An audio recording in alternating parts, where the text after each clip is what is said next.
Is the tutorial for the goals assignment. First thing I like to show you is to open up the goals worksheet itself. This is what you are going to be submitting. And when you open up the document, you will see that it's set up for you to describe your short-term and long-term goals.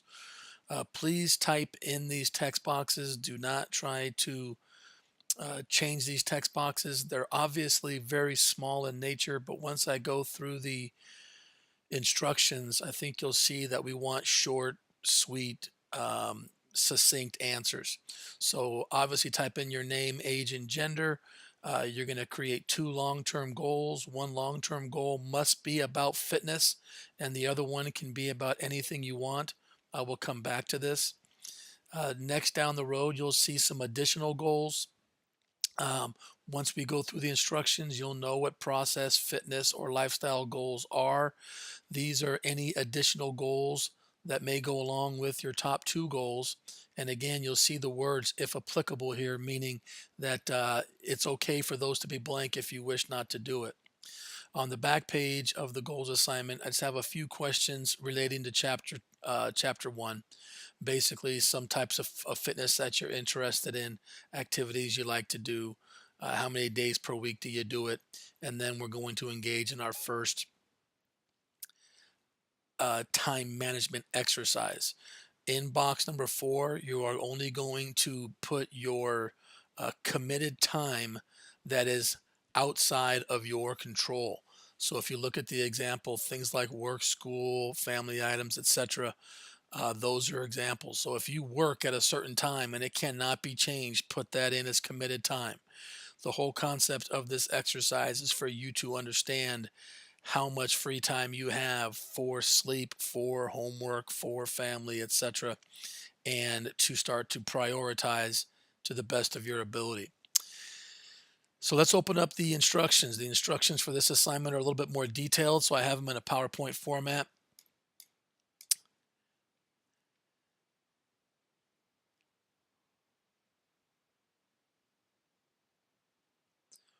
When they are open, you can put the presentation in a slideshow format, and then you can start working from there.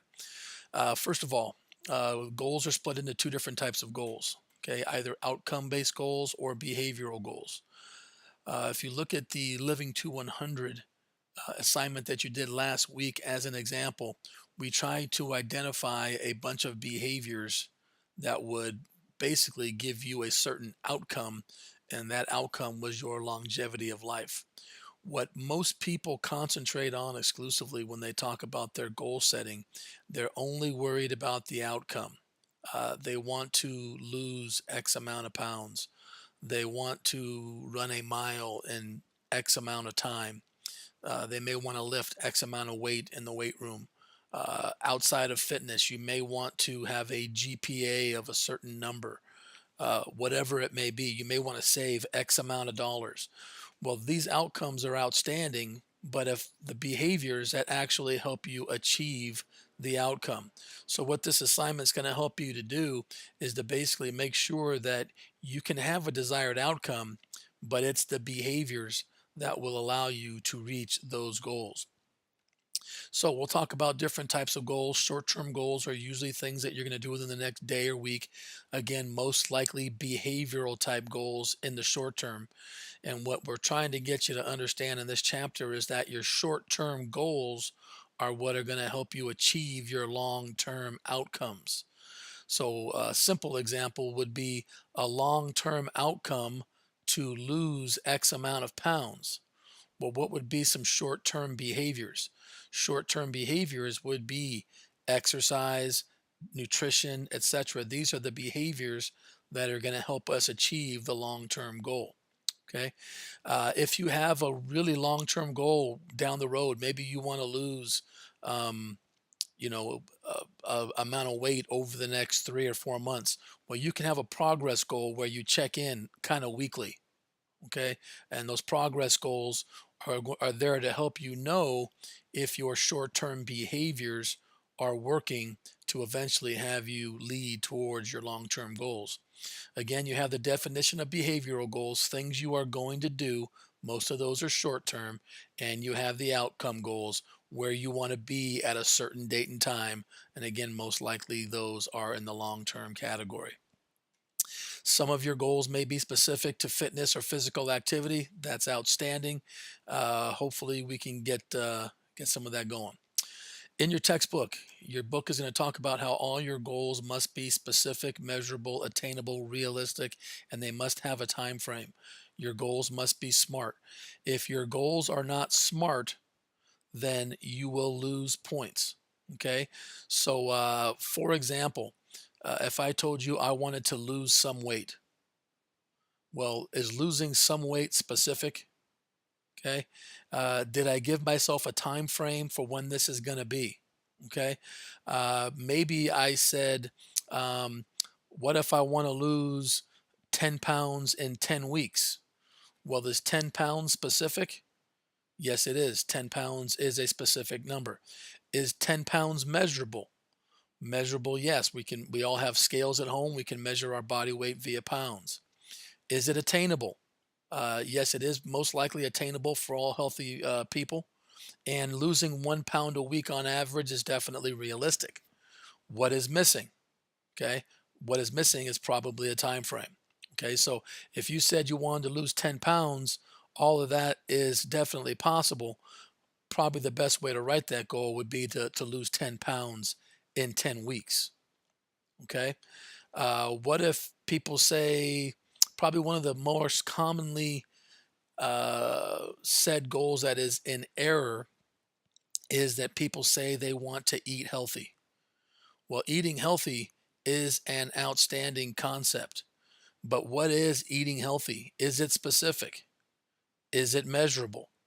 I would rather you say specifically you want to limit yourself to a 2,000 calorie diet.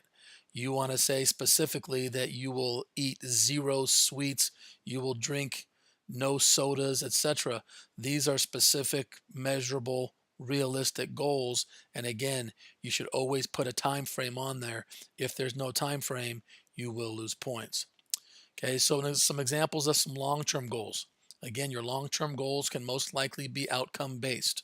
Okay, losing 10 pounds in 10 weeks, fitting into a certain size of clothing. And again, this needs to be specific. So, whatever size specifically you are looking for, and maybe it is by a certain date in June.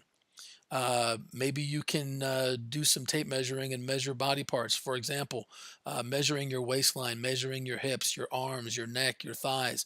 Maybe you want to take inches off of your body from weight loss. Maybe through strength training, you want to add specific movements, specific numbers here. So again, if you look at it, we have specific numbers in every category. We have a realistic, attainable goal, and we have a time frame in every example. If you said lose 10 pounds by tomorrow, that would probably be unrealistic, be too much of a weight loss. Now, once you have your long-term goal, what are the behaviors that you want to do to help you attain this? Let's take a different long-term goal and pretend you have a long-term goal to lose 25 pounds in 6 months.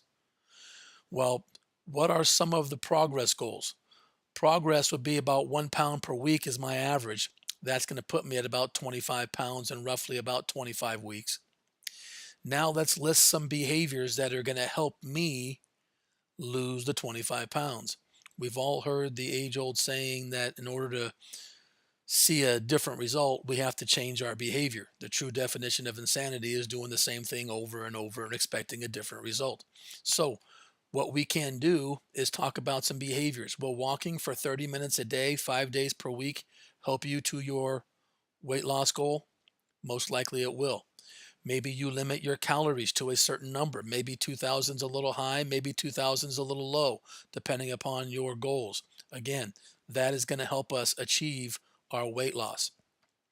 Maybe you can eliminate soda, ice cream, french fries, etc. from your diet. Eliminate certain foods, add certain foods.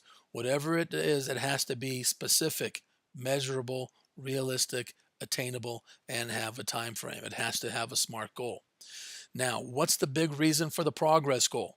What if you start doing all of these behaviors and you don't lose a pound a week? If you're not losing a pound a week, now you know, let's go back and change some of these behaviors so that we can eventually have our outcome based goal achieved. So, what you guys are going to do is download the file that I showed you. Remember, you always save your documents as first name, last name, and the goals project. Take some time. You guys are going to need to put some thought into this. Hopefully, the Living to 100 assignment might have given you some examples of some things that you need to work on individually and might have pointed out a few behaviors for you to work on. Okay, so again, just some different examples. At least one of your goal has to be associated with fitness. For some, that might be weight gain. For some, that might be weight loss. For some, that may be a fitness goal, i.e., running a mile in a certain time. It may be lifting X amount of pounds in a certain lift in the weight room. It could be a variety of different things, but one of them should be about fitness. If you are one of the people that actually is happy with your body weight, with your current level of fitness, don't be afraid to put a maintenance goal. Okay, if you've recently gotten down to a certain body weight or a certain fitness level that you're happy with, if you can lift X amount of pounds now, I think we would all agree that if you stop exercising, you probably will not be able to lift X amount of pounds, or your body weight or your body mass index might change over the next few weeks to months. The second one can be about anything you want, and I always give some examples. What about a certain GPA? Obviously, the goals need to be SMART, so you have to give a specific GPA. The fact that you're using a grade point average, that is a measurable goal. You're going to get an A, B, C, D, F from all of your classes. So that's going to give you a GPA.